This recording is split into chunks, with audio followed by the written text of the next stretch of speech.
To hear past episodes of the Rap Radar podcast, what they got to do, B-Dot? You got to sign up for TIDAL at TIDAL.com/on-air. Yeah, that'll get you a 90-day complimentary membership. Access to 50 million tracks and 200,000 videos. TIDAL.com on air.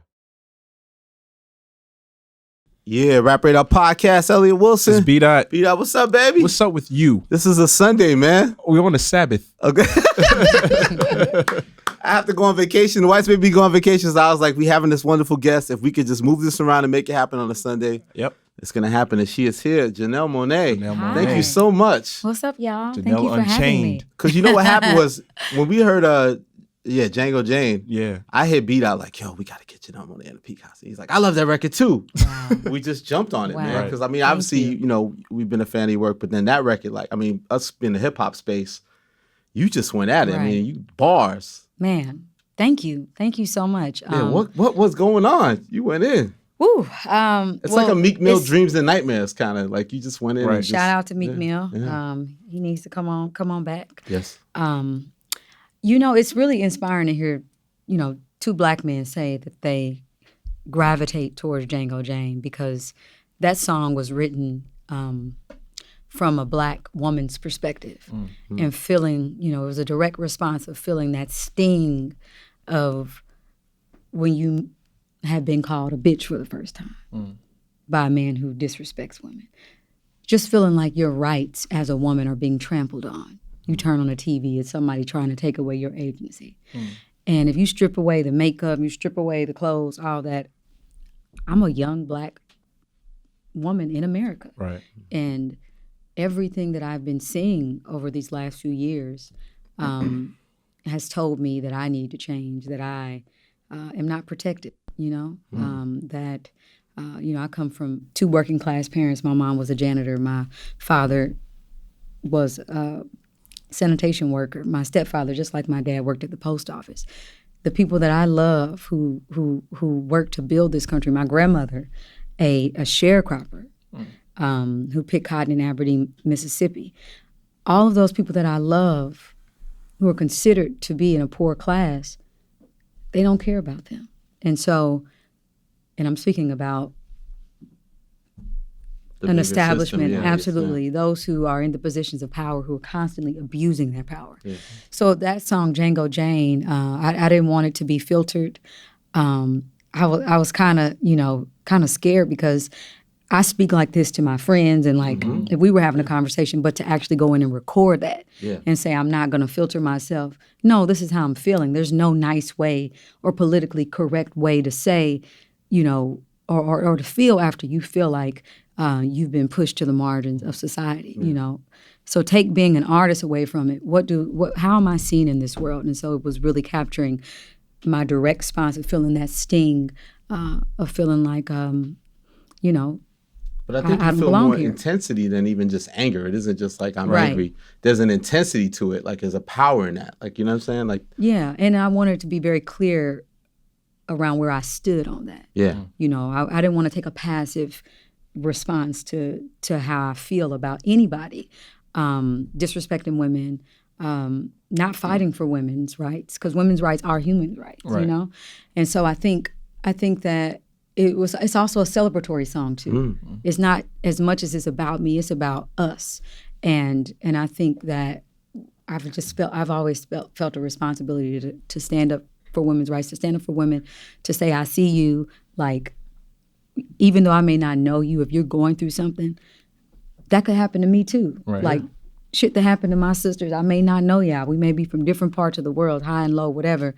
This is for us, and it's to celebrate us and to let us have an anthem. Right. Yeah. Let us have something we can listen to, and not just stay angry. But it's time to galvanize. It's time to organize. It's time for us to come together. You showcased the bars, you know, a couple times, like on Queen and Ghetto Woman, but why in that record you felt like All bars. all bars, man? Like you don't do that enough, though. Oh, thank you, man. You know, it's sometimes with me, I feel like when I'm singing something, it doesn't come across the same way as when I'm rapping it. So and then also when I'm rapping something does not come across in the same way when I'm singing it. And so I felt like what I was trying to convey was better served with bars on bars or bar. Like I didn't, Yeah. I wasn't take, No I singing wasn't, part at all. No, I didn't. It didn't require that. I wanted you to hear what it was that I was saying. It's melodic in the, in the way that I delivered it, but I felt like it was time to use that particular muscle, and I flex it when I need to. I just when I have something to say. Right. I'll do that. Yeah. Are there influences? I mean, we obviously can associate you with Puffy and Big Boy and other hip hop influences, but like, what is there artists that you connect to that in that type of session when you're going like that as a vocalist, like you get inspired by? Sure, Queen Latifah, Lil' Kim, Lauryn Hill. Yeah. I mean, I can go on and on. Cardi B, who's having an amazing. Like. Career. I'm so inspired by what she's done. These are women who were very much in control of their images, and they gave you a perspective that was unique, but you understood it. It's not a lot of filtering. You felt like this is how they feel. This is not somebody in there saying, well, maybe you should say it different like this. You feel it from their heart. You feel it from their gut. And I felt like I owed myself a responsibility to being honest. And this is how I honestly feel. It's interesting that you mentioned Cardi B and Lauryn Hill. I wanted to get your take on that because obviously with X Factor and those type of records and Miseducation, Lauren speaks about how people felt like her getting pregnant was going to be the end of her career. Like, how could she? And now you see Cardi, she's literally pregnant and we're cheering her on. Like, we want to see her like, pregnant on stage at Coachella and win, and it's not that divide anymore. Yeah, you look because you can do that. Listen, my grandmother had 12 kids. Damn. She owned 5 homes, worked a job for over 25 years. It's nothing that women cannot do. It's again, we live in a very patriarchal society. I think that you guys, I feel a good vibe here, and I feel like you understand the importance of people like Cardi, Lauren, and you see the beauty in her having her child. She can do both. She can manage. We've been doing it for years. We've been on the front lines at protests, going home, cooking dinner, being career women, working at NASA. Like, we do this. We got this. We've had it for years, and I think it's just trying to control us and using fear to control us and make us think that if we have a child or have a family some way that's not appealing or may hurt your career, you won't be able to to have the time, because women have historically been the ones with the child, but we can work, we can be on the road. I know when I have my kids, they will be right with me. Right with me, and I'll be spitting bars in the studio and with a baby on the hip. What's your favorite line? What's some of your favorite lines of Django Jane? Man, I've seen you use a couple so on the Instagram levels. Caption. There's a lot. There's a couple. Man. I mean, we're gonna move on. I mean, I could talk about this record for 20 minutes. Well, speaking about NASA, I love to be able to do that. They kept us in the back of the stove. We ain't hitting no more. Moonlit nigga, lit nigga. Like that was the accolades right there. Yeah, like that. That was a giving respect and honor to Moonlight and Hidden Figures, two films that to me were very important for culture, humanity. You know, these are stories I didn't even know that it was Black women that sent our first astronaut to space, and I had never seen a story about a poor young gay Black boy on screen in the way that I saw it in Moonlight. Absolutely. And it just was about celebrating, celebrating us and celebrating those who are, constantly pushed to the margins and stories are erased. So I thought that was really cool.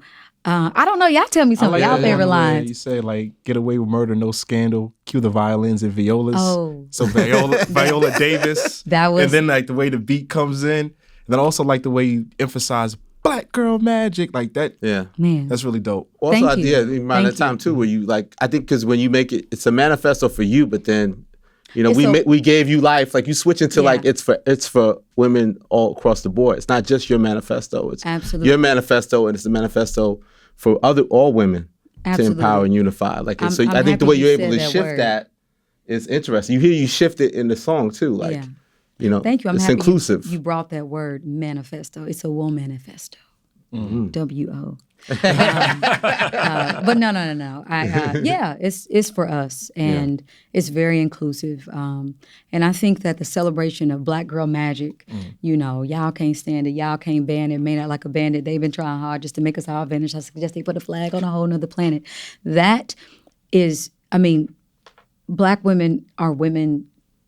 It's not because we're celebrating ourselves or I'm celebrating Black women doesn't mean that I don't love all women. Right. And I think that all women should be like, Black women are still a part, of the woman fabric, and we should just continue to uplift each other because we're all in it together. Yeah. And speaking of that range, you mentioned those movies. Like, the last album before we're going to talk about the new album, but 2013 was your last album, and in between that, you've been part of these two historic, super successful movies. Like, how did you make that transition? I saw something too where you were saying like your mom is just like super proud that you're on the red carpets now and you're doing this thing. Like, this is impressing her. Yeah, this side of your career. I have released 2 albums, toured, with some of my biggest musical heroes. I was making my own money, all of that. Yeah. I don't think it really clicked until I was in a movie for her because I grew up as a drama school kid, and I did talent showcases, always in music. So I did both growing up, and I studied, musical theater, and I was just a nerd. I wrote, science fiction stories. I was one of them, young Black kids, artsy Black kids, and I loved it, man. It's always kept me. Yeah. It always kept me feeling inspired and feeling like I could write and do anything that I wanted to do through art and creating. And so my mom, she was missing that other side. She saw me on the music side, but she grew up seeing balance, me. Right? Yeah, and she was just like, she called my agent too. I didn't even know. Let me tell y'all. Snitched on you? Black mamas. Let me tell you, Black mamas from Kansas City, or just who were like, we're here, it's time to take it up here. They do not where play. Them scripts at? Where them scripts at for Janelle? That is exactly what she said. She sure did. And I didn't even know it until he had mentioned it. He was like, yeah, well, I talked to your mom. Tell her I'm going to call her back. I got the script. And I'm like, you talked to my who? And he was like, yeah, your mom, he's an older white man. He was like, yeah, your mom calls me every week. Wow. And she's like, where are the scripts for my daughter? And I'm like, oh my God, I called my mom. I was like, Mama, come on. I appreciate it. But I start getting them. Good ones, like I said. Right. Like, yeah, it's like I got some good ones. The box office numbers doing outstanding. Yes. That is true. Look at the time that we're in, Black Panther. Right. Like, come on, man. This is an amazing time. And I just want to say that Black Panther was filmed in Atlanta. Yeah. And when I was working on my album, Dirty Computer, they would come over to Wonderland, to my studios. And we would just all, like, they listened to the album before I let anybody hear it. Because I was almost done wrapping it up while they were filming. And Lupita and Chadwick and Daniel all came. And when I released Django Jane, when I released Make Me Feel, they were like, yes, finally, So they have been very supportive of me. And I just feel very honored to be putting out an album in the same year, the same time as when we're in the box offices and we're killing it and we're breaking barriers and we're changing people's minds of what it means to be young and Black in America. Right. I think it's just special. And Dirty Computer is also coming with a movie, correct? Yes, it's an emotion picture. Emotion picture. Yeah, I'm trying. I gotta be a little different. Because it's not a movie. I mean, it deals with music, and obviously there's a musical element to it. I don't know what it is. It kind of became its own thing. It's about, so there's like a director's cut, like our edit, and then we had a short edit that premiered on TV. And because I think this will come out. Sorry. We're gonna wait till whenever you tell us to put it out. So if it's after, so I'll say the album will be out by the time we put this out. So you can say all of this, but yes, it comes with a musical component. Right. So it's just really, it comes with a story, a very compelling near future story.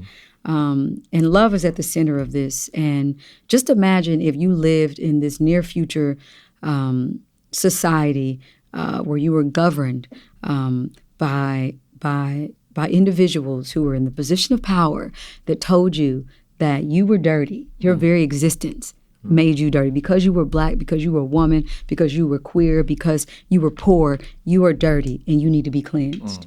And so what they were doing were taking these people in these different groups and calling them computers and cleaning them.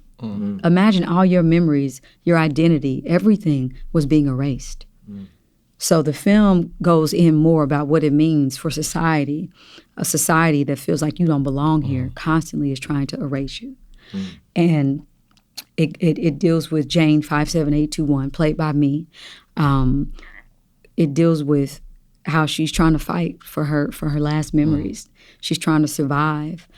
She's trying to keep a piece of her identity or all of her identity, and you get the opportunity to see if it happens or if it doesn't. And Zen, who in Zen, and there's Che, there's a lot of other people in this facility, and all of them are fighting to keep their existence.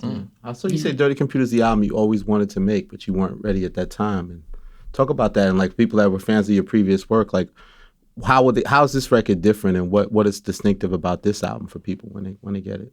Sure. So yeah, Dirty Computer, I had this album concept, the title and everything before the ArchAndroid.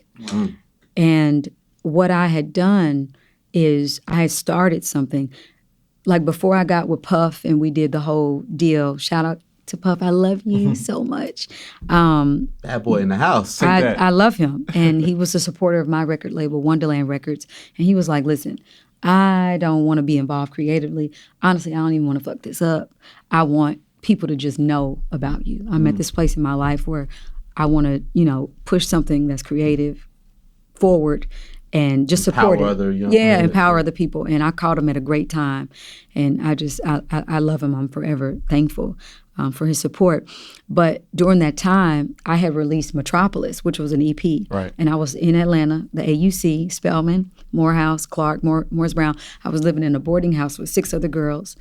And I was selling my CDs independently. Like Too Short or something. I was hustling. Look, I was hustling. I had gotten fired from Office Depot because I was responding to one of my fans. I had about 3 people that would come and see me perform on the library steps of Club Woody.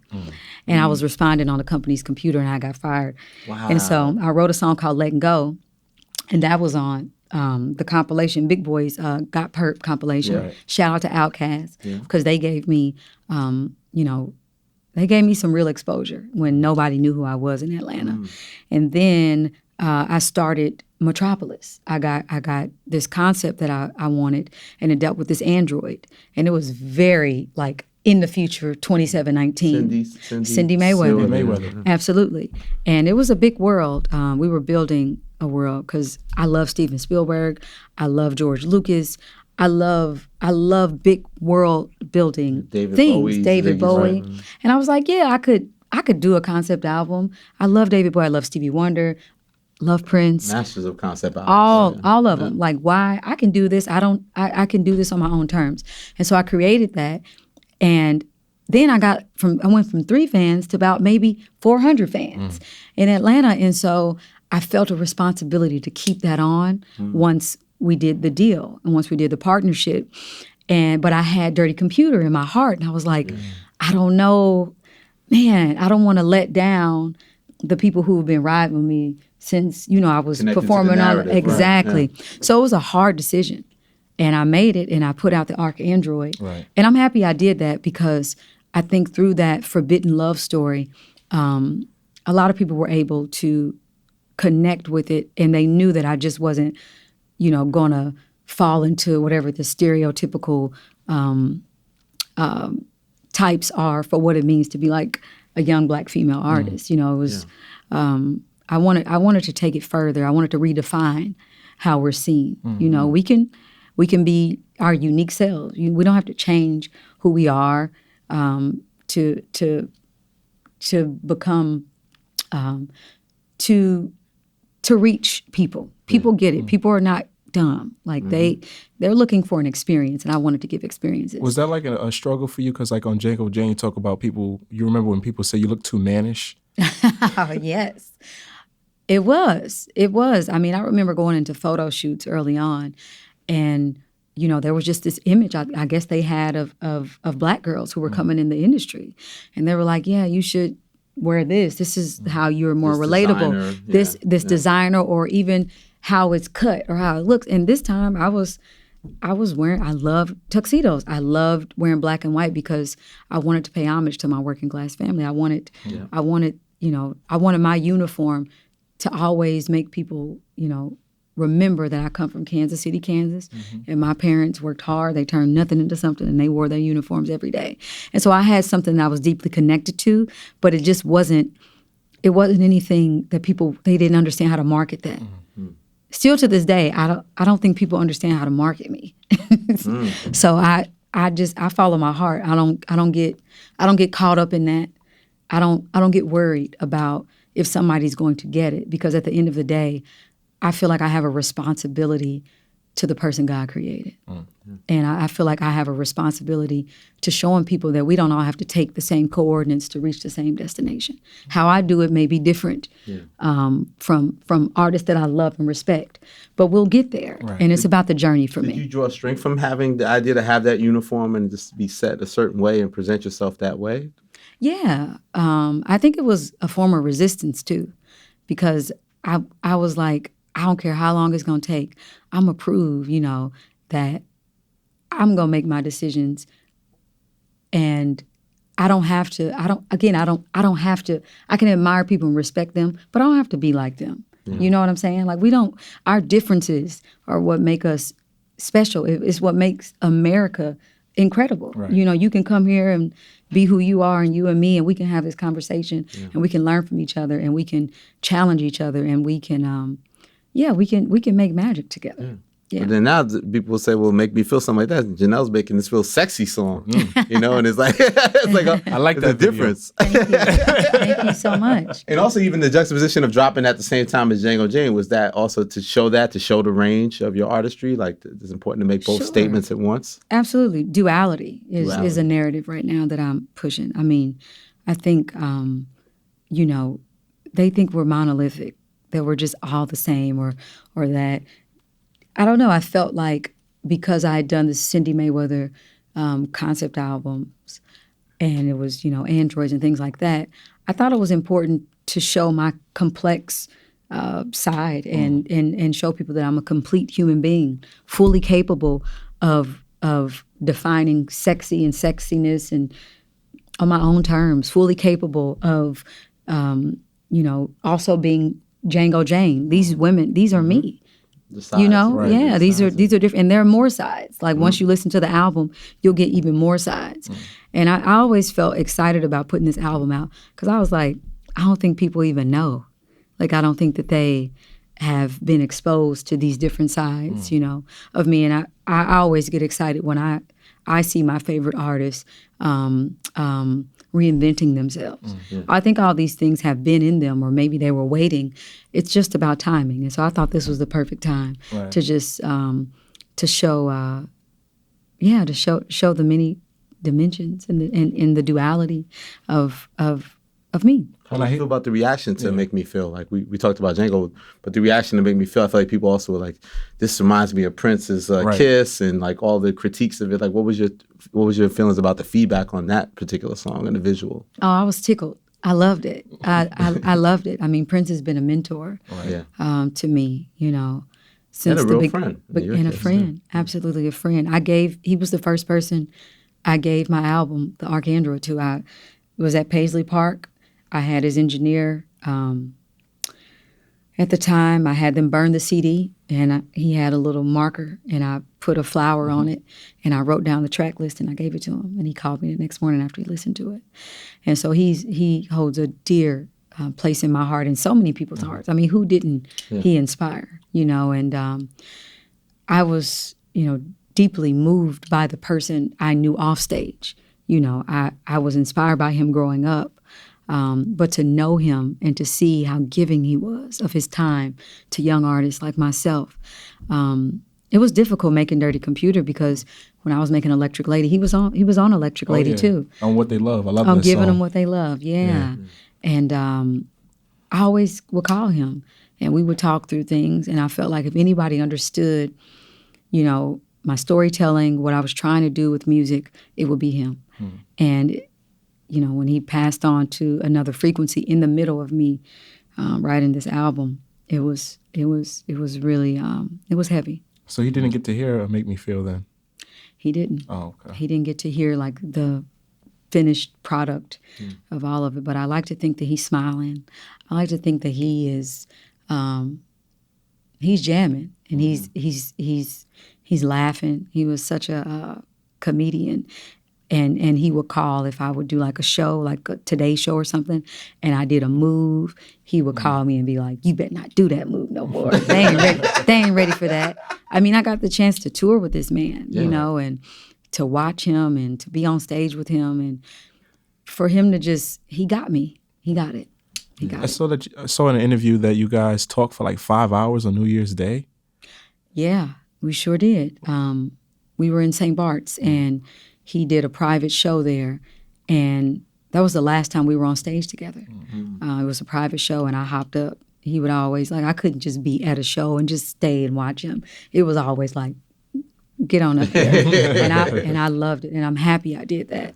But yeah, that was my last time seeing him on stage together, but I was at his final show in Atlanta. I'm sorry, it's kind of difficult for me to talk about him. I apologize. That's cool. Yeah. Nice.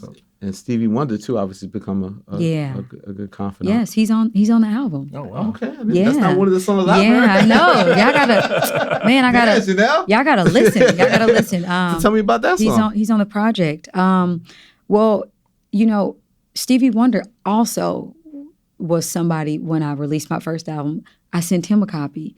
And you didn't get a copy. I didn't get a copy, man. Well, you know what? Y'all getting copies. Look, right, I'll make sure y'all have copies.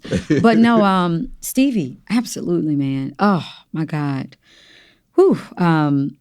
There's nobody. He inspires on a whole nother level. You know, he and both. Like Martin Luther King, what real role he played in Martin Luther King Jr.'s people don't know birthday. We wouldn't have a national holiday. It was without him. He took time from his career to be dedicated to do that. To make that a reality. Yeah, and when you sit down with him, and I got the opportunity to sit down with him a lot, and he asked me to record our conversation, and he wanted people to know, like, some of the things that he felt like we should be listening to right now, the advice. Because, I mean, he went through all the marches. He went through seeing Dr. King being killed, Kennedy being murdered, losing all his friends. I mean, he's gone through a lot. Right. If anybody knows about movements and the struggle, and it's Stevie Wonder. Right. And so I recorded, I was at his house, and he asked me to record it, and he had said something that it touched me, because I felt like what he said was exactly how I wanted people to take in the album.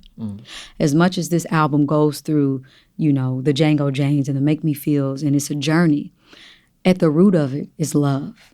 And at any revolution, from speaking to him and just like listening to a lot of things online and just, you know, coming to my own conclusions, I don't feel like we'll reach the revolution if we don't allow love to be our guiding force. I think that, yes, we're going to be angry, we're going to be upset at one another, all those things, you know, when we're talking about rights and, you know, feeling oppressed and all those things. But one of the things he said is, do not let your words or your expressions of anger get in the way of saying or expressing your words of love. Don't let what you're trying to articulate, even if it's expressions, you know, that you feel, understand that the last words should be words of love. Don't let your anger, don't let your anger get in the way of you communicating your expression of love. And I thought that was so powerful, because sometimes we're listening, and I'm guilty of it, listening to respond, but we're not listening to understand. And I think through understanding, you reach love. But I read that you're also like going to therapy now. I've been going to therapy. I have been going, since my first album, I've been going to therapy. I mean, I didn't, you know, my parents didn't believe, they didn't believe in therapy. Like, we don't do that. They're like, you better go to church. Right. Yeah. You better pray about therapy, it. Right. That's your therapy, right? Every Sunday. Yeah, every Sunday. But I mean, I think that God, or if we want to say Jesus or Allah or whatever, I think that God gave us therapists. Use them. Just like God gave us doctors. Right. Use them. And it's been so helpful because I've been able to figure out how to articulate what it is that I'm saying. That's why it took me a while with this project. Yeah. There were times I would leave the studio. I'd be so upset with what I saw on TV after the election. Yeah. I mean, like I was just like, man, I don't even know how to articulate how I'm feeling right now. Like I don't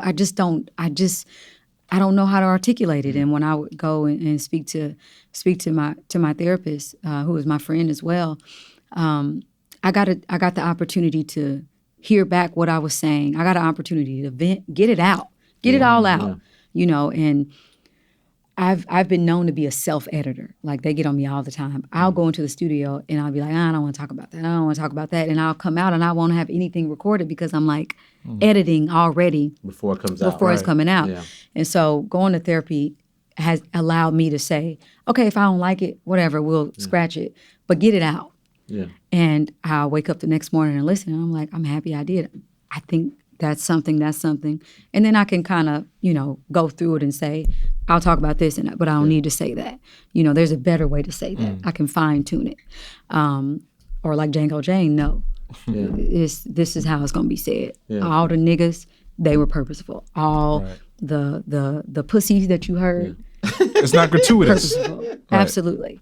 Yeah, I might have to bleep me out or whatever. No, you let the profanity fly a little bit. I can be a dirty computer here. Yes, you can. Okay, you can be a virus if you want. I can have my bugs and my viruses flow. Yeah. But you get those cuss words in though. Yeah, and I needed that because that's how I felt. Yeah. And so therapy helped me. I feel like you might need a Mr. President Part 2. You know about Mr. President? Of course. Why wouldn't I? What? I'm such a fan of y'all show. I didn't know y'all liked me or listen to me at least. I appreciate that. I do remember you guys posting about some of my stuff, so I just want to say thank you. I appreciate that. Please. Absolutely. But I didn't know you went that far back. Oh, we got to dig, man. Like Mr. President's one of you dedicate that to your mom. Yeah. You know. So, but like, do you feel like the need to make another version of that in 2018? No, okay. I think Dirty Computer is gonna do it. Right. I think that was when George Bush was in office. Oh yeah, it was like 2000. Yeah, like pre-Obama. It was pre-Obama. Right. Yeah. But was it even harder for you because you did have a good rapport with Obama, right? You got the experience being at the White House, these type of highs, and I think we all felt these highs, and then the unthinkable happened. So how did that, just from the personal interaction, how did that, you think it impacted you even more, right? Oh, absolutely.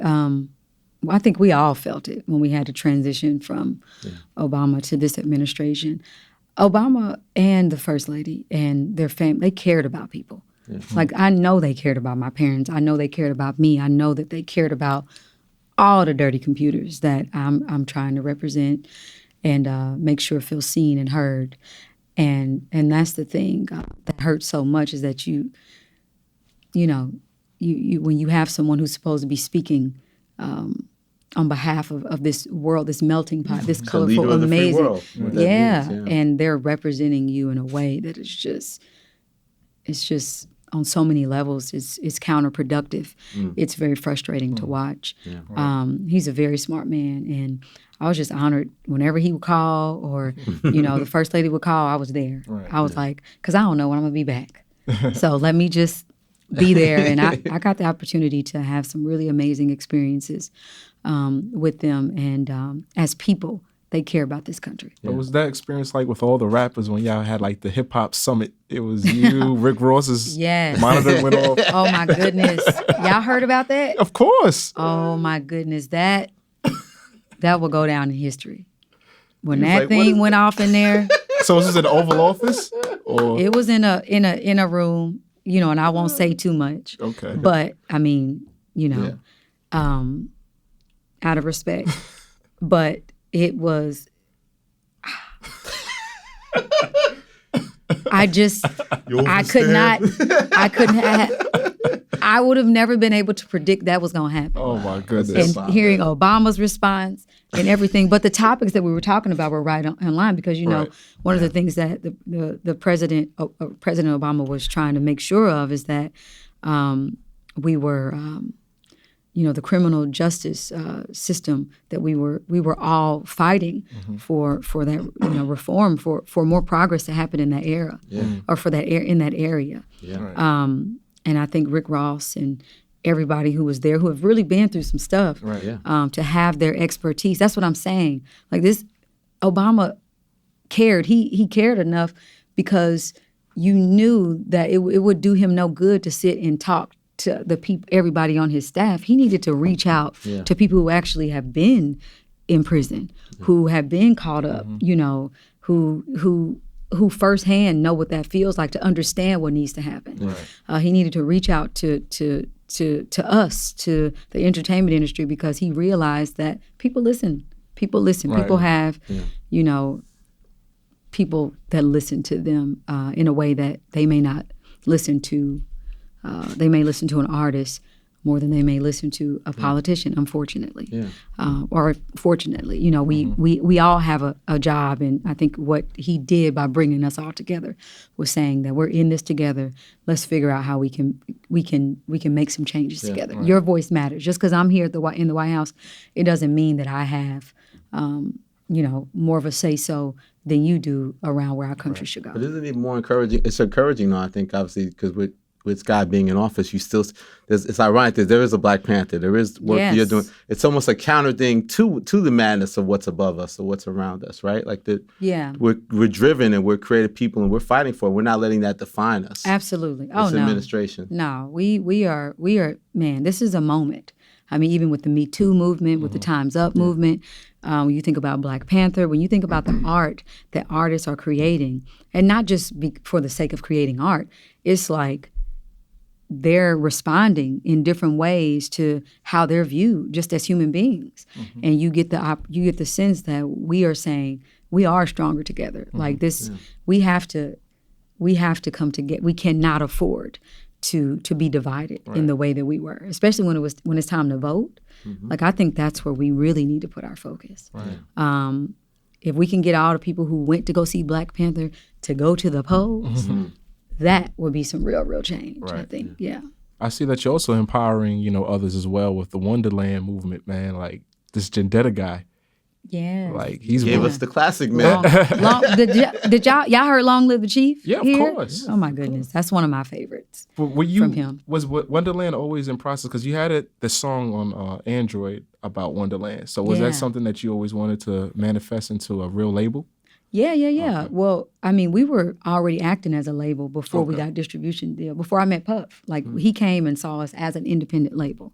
And Jadena, this is funny. Jadena has his own collective called Fear and Fancy, and we had Wonderland, and so we're kind of like cousin movements, cousin collectives, and they were actually the first people to bring me to the Bay Area, to California. I had never been. They were all at Stanford in their Black Arts program, saw me performing on like a TBS special. I don't even want to bring it up because I don't want nobody to see it. But they were like, this girl, I know, get this girl to come. And they went around to everybody in the dorms, and they were like, we need enough signatures to get Janelle Monáe to come. And before I had an album out, they brought me there. And I was like, that's love. And we've been, back and forth. When I put out the Art Android, all that, we were just always like showing love to each other and hanging out when I would go to New York or LA, or they would come to Atlanta. And when we got set up to get like distribution, he was one of the first artists I reached out to, because I knew him being like an immigrant from, coming from America to, Nigeria and back.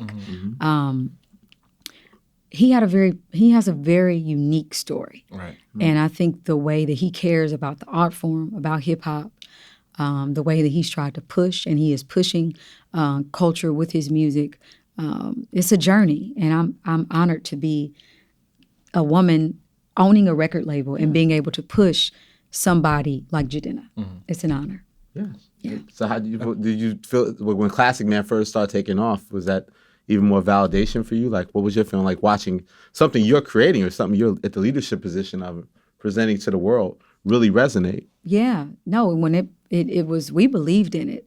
actually, we were writing all that music around the time I was writing Dirty Computer. I don't even think I could have written the album Dirty Computer if we were not working on the EFIS, because that was the compilation it was on. If I wasn't around them, because I think I was scared to make that jump from like Cindy Mayweather, the Arcandroid, to Dirty Computer, more Janelle Monáe,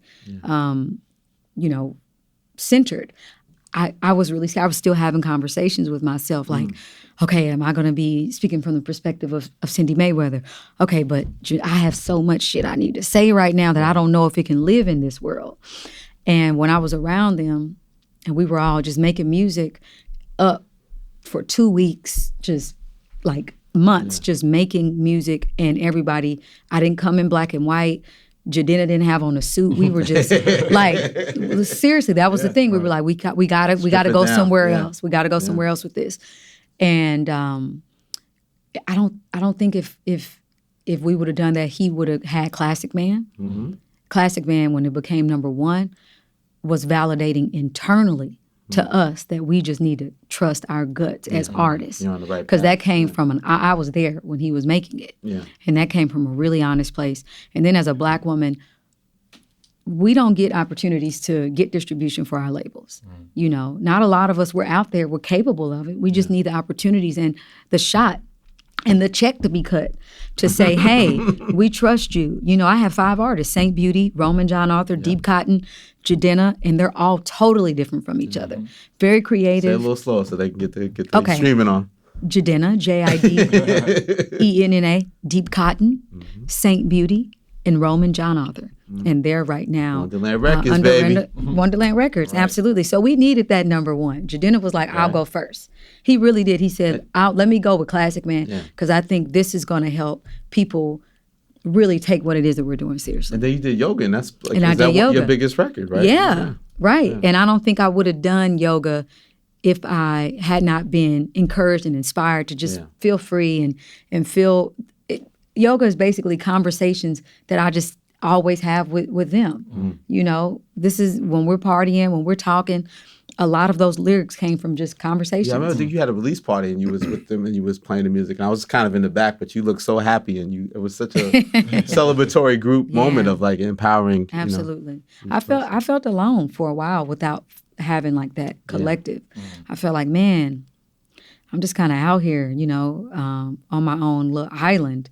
And I think it's important to have that group of people that you trust that'll be like, nah, I really don't like that, or I don't know, that you can have conversations out loud or internally, but they're out loud, and people are there to not judge you, but just be like, try some different shit out. Right. Try it out. Can I tell you one of my favorite lines? Be like, you haven't heard this song yet, but it's called "I Like That," right?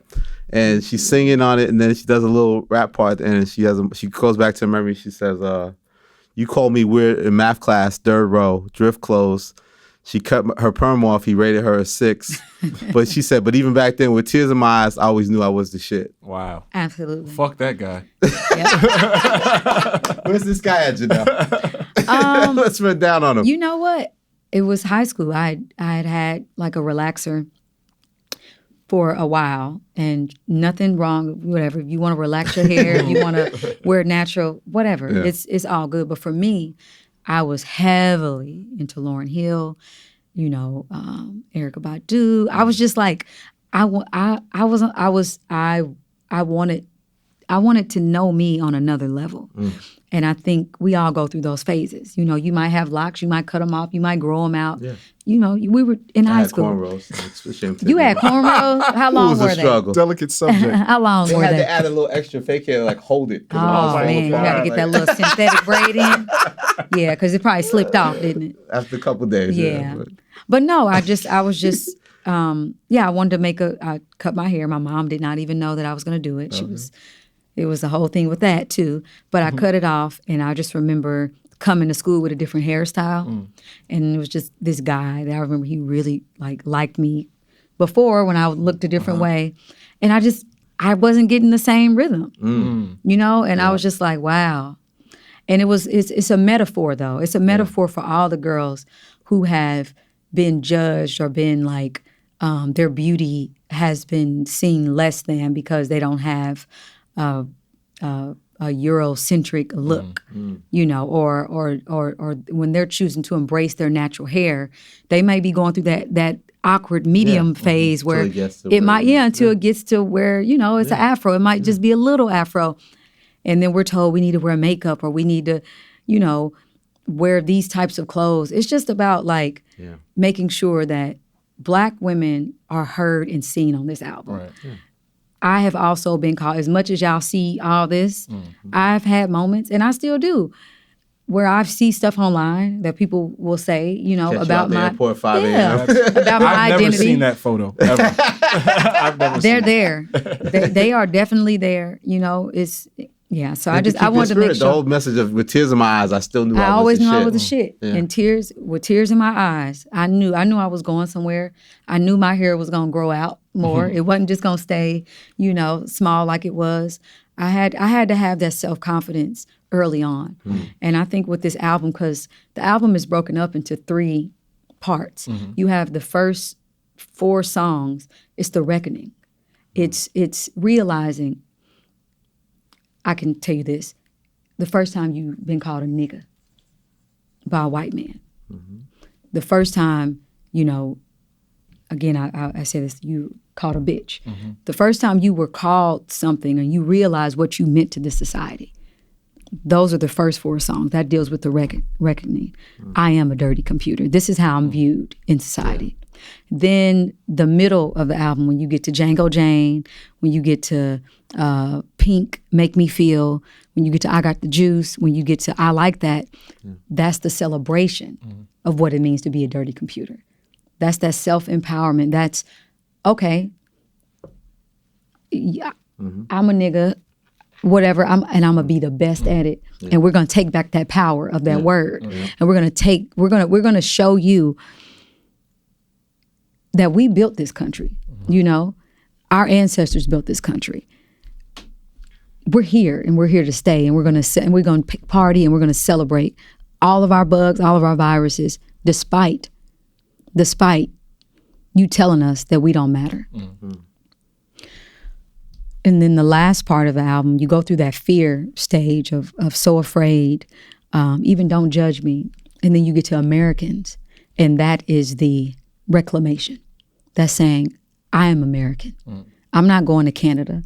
I'm staying here. Because like I said, it was my ancestors. It's the creatives. It's all the people you have deemed dirty computers. We are the reason why you see the beauty in this world. Without our work, without our hands, literally without our hands, or our aunts, our great aunts, our grandmother's hands, those, you know, without the art that we've created because of us being able to be free and celebrate ourselves and love ourselves, this world would not be what it is. It's funny. I feel like you articulated that so perfectly on one of my favorite songs from you, is Cold War. And like, I love the video. I love the visual and just like how you articulated it and you just started crying and things like that. Like that really was a poignant message. Thank you. So. Yeah. I mean, Cold War could be on Dirty Computer. I think the message is just really, you know, holding on in the face of opposition. Yeah. You know, still loving in the face of opposition. Still listening to understand when you're upset. Still understanding that choosing hate is far, you know, more of a burden than choosing love. You know, that's almost harder. It's harder. Oh, it is. So these themes have been a part of my projects little by little. But I thought it was important to go through the reckoning, the celebration, and the reclamation on this project. How was it listening back on it now? Because you talk about how it was such a journey to get to this place to make this type of record. When you listen back to the record now, like, what are you most proud of? Like, what really resonates to you that you feel like, wow, it makes sense that it took me this point in my life to get to this spot? Well, you know, it's a journey. I mean, it's a journey. Like, this won't be my last album, God willing, but I did do it like it was. You know, even when I perform now, I've always tried to say, you know, this is my last project. I know I don't want to get too heavy or too dark, but I said that I wanted to stay true or my responsibility on this project is to honesty. My responsibility is to vulnerability. It was important for me to do that, just from a personal level, from my mental health. It was important for me to feel like I could be all of me on this project. I didn't have to be the image that anybody, projects on me. I get to define me on my own terms. I get to play in that gray area, or be inspired, or stay in that gray area, and not everything be just black or white. As much as I love it, that's just not who we are. Right. And I'm just proud that I didn't give up, that I didn't say, man, nobody's gonna get this, or this is my third album, I should be focused on trying to be at a certain level of success, because this is how artists at this level should, or at this time you've done movies, so do this. I stayed true to what was in my heart. I knew that I needed to put out this project, and right now it was more important for me to choose freedom over fear. Before we got out of here, I know that you put the bat signal out for Missy Elliott. I know we're gonna get more visuals for the album, but like in particular, Missy Elliott, you want her to direct something for you? I love Missy. Man, I should have mentioned her in Django Jane. I mean, as an inspiration. Yeah, she has inspired me.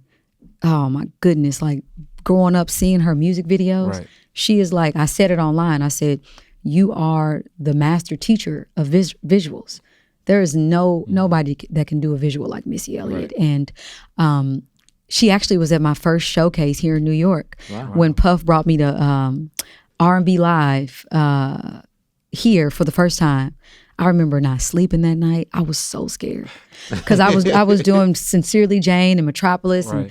And I had I was just so scared. I didn't know how people were going to react to me, and I just kind of blacked out, and I was dancing on tables. I was just like, I'm gonna just go hard. I don't care, as long as I'm being me, I'm cool. And the person that I saw in the audience was Missy Elliott. Wow. And she was just smiling ear to ear. And I was like, wow. And when I got off stage, I didn't know how I did. I didn't really know. I know that people were up clapping, but I still was just like, I don't know. And she came up to me afterwards and she was like, I love you. Don't change. Like, you have something special. And for her to say that early on in my career gave me the affirmation to keep going. You know what I'm saying? It made me feel like, I don't care. Missy Elliott, at least Missy Elliott liked it. Yeah. I felt encouraged. And so I hope that we can, we've been talking. Oh. We've been talking. That's all I'm gonna say. That's all I'm gonna say. But it will be a dream. I'd be honored. What's your favorite Missy video? That's like, what's your favorite finger? Like Missy Elliott's videos, man. I mean, Get Your Freak On. I like, I mean, who are some of you? Can't Stand the Rain. Like I can go on and on. Yeah. Work It. Like I can go on. Who are some of your hip hop influences that would maybe surprise people like that? Janelle be listening to and they'd be like, I wouldn't believe. Well, Janelle, you know what? Also. I grew up in Kansas City, so Tech Nine. Big Tech Nine. I know about Tech Nine. He's about. I was a huge Tupac fan. Yeah. Like in my room, rapping all of his lyrics. When he passed on, that was really, really heavy. Outkast. Yeah, of course. I mean, but that's, I mean, that's not, they've been, linked. We've done stuff in the past. Who they like? You know who I love right now, the song that I'm listening to, and I know it's been out for a minute. Stir Fry by Migos. Yeah. It should be bigger. That record should be bigger. Jamming. Yeah. Like it reminds me of what if James Brown rap, like he kind of rapped a little bit when he would approach a song. It felt rhythmically, but it reminded me like I was like James Brown would do this song. Those kind of pockets. Right now, he was so independent. Like that is my shit. I love that song. Who else? Any new artists that stick out? I love Lizzo. I don't know if y'all know her. Lizzo, y'all gotta check her out. Okay. What? L-I-Z-Z-O. Yeah. Okay. She from the Midwest. She's sick. Okay. I love her. She's not putting us up on the game, man. Yeah. Lizzo. I mean, I love SZA. Of course, yeah. Man, she's just so talented. Love Sid, the kid, Kalani, so talented. All of them are just doing their thing. I love this new girl, Sneaks. She's really, really cool. I just like when people are authentic. Yeah, Pharrell's on the album too. I Got the Juice. I Got the Juice. Pharrell's on the album. I have Grimes is on the album too, right? I love it. When he did it, I was like, that's exactly what I needed you to do. I have Brian Wilson of the Beach Boys on the album. All right. Yep. I have sounds and all that. Yep. Zoe Kravitz is on the album. Yeah. My birthday twin. December 1st. Yep. Beat out the research. I got a crush. I am happy that you are this prepared. I'm honored to have this preparation. You guys are great. But you also had a Biz Markie remix on the Gap commercial. I did. Yeah. I grew up singing that song with my cousins all the time. Just a Friend. Yeah, Just a Friend. But Freddie Scott. Yeah. I want to say that's his name. Y'all look that up. If it's wrong, take it off. Oh, no, You Got What I Need. Yeah, yeah, he was the original. I didn't know because I grew up on the Biz Markie. Right. I'm little singing it. Yeah. So I didn't know that, but yeah, that was fun. That was really fun to do. That's dope. You mentioned a couple of quick things about awards. You mentioned the Oscar. You get the Oscar. That was obviously the incident where Warren Beatty read the wrong thing. What was that experience like to be not knowing you're going to win all of a sudden? Best Picture. You guys did win. Yeah. It is no words to even describe it now. Like when it happened, it was such it was a low high. Yeah. Huh? Like, is this real? Yeah, I remember going backstage with Barry Jenkins and Mahershala and us just being like, and some of the producers on the film, and us all just being like, we don't know, because you're happy that we got Best Picture. The biggest movie, award. Right? This was incredible. But then at the same time, here you got all these black people on stage coming and pulling the awards out of the hands of La La Land's cast. I personally felt bad. I was like, oh, so you saw them literally pulling the award? I mean, not the awards. It was one award, but just like, no, this is what I meant. You saw all of us come on stage and them like getting escorted on stage. Being taken away. So it was kind of bittersweet. Yeah. And Barry Jenkins is such a just a good guy. For him, he was as excited as he was and happy. I think all of us just were like, what the fuck is going on? Like, you felt like you were in the Twilight Zone. Yeah. But after we, processed everything, it was well deserved. I think that we, as a country, as a world, we needed that story. It was important for that movie to get the attention that it did. In my opinion, I just remember reading the script for the first time and just being in tears. And I had been sent, a few scripts, and that was my first movie. I said, this is how I need to be a part of this. I don't care what I'm doing. So do you get an award too? Because you said that on Django Jane, like sure do. Oh, wow, okay. We all win when one of us win, right? When one gets an award, we all get one. But in music, did you get a Grammy when Fun won the We Are Young record? You was on that record. You know what? I didn't. Why didn't you get one? I don't know. All right. Got to talk to the Grammys about that. I've never gotten a Grammy for any of my work. It's coming. You have to do the OBB, but I appreciate. Listen. Even if I never got an award, I'm just not that type of artist. I don't get caught up in that because that's not my decision. Yeah, that's not. But I do have a decision to make, and that's to creating and doing the best job that I can. As an artist, to push culture forward. And to give a fuck. And I give a fuck about music. I give a fuck about performances. I give a fuck about visuals. I give a fuck about storytelling. I give a fuck about Black women. I give a fuck about minorities. I give a fuck. Right. And that is my obligation. It's just I care about that, and just let that, let love be my guide. I think this is a great fucking episode. Word up. Janelle, thank you so much. Thank you. Thank y'all so much, man. I appreciate your support. I really, really do. Absolutely. I really do. Wrap It Up Podcast. Yeah.